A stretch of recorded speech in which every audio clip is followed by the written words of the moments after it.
పేదలకు మెరుగైన వైద్య సేవలు అందించేందుకు కాంగ్రెస్ ప్రభుత్వం మరో కీలక అడుగు వేసింది. ఉస్మానియా నూతన ఆసుపత్రి నిర్మాణానికి సీఎం రేవంత్ రెడ్డి కాసేపట్లో భూమి పూజ చేయనున్నారు. ప్రపంచ స్థాయి ప్రమాణాలతో కొత్త ఆసుపత్రికి డిజైన్ చేశారు.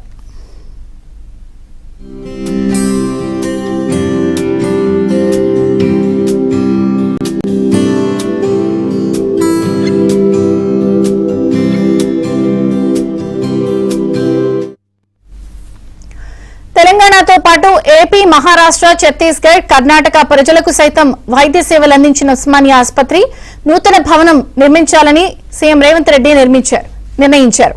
ప్రస్తుతం అఫ్జల్గంజ్ లోని ఉస్మానియా ఆసుపత్రి శిథిలావస్థకు చేరింది. దాంతో కొత్త ఆసుపత్రిని గోషామహల్ స్టేడియంలో నిర్మించాలని నిర్ణయించారు.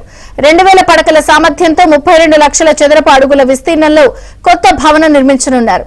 26 ఎకరాల విస్తీర్ణంలో కార్పొరేట్ హాస్పిటల్స్ కు ధీటుగా నిర్మించబోతున్నారు.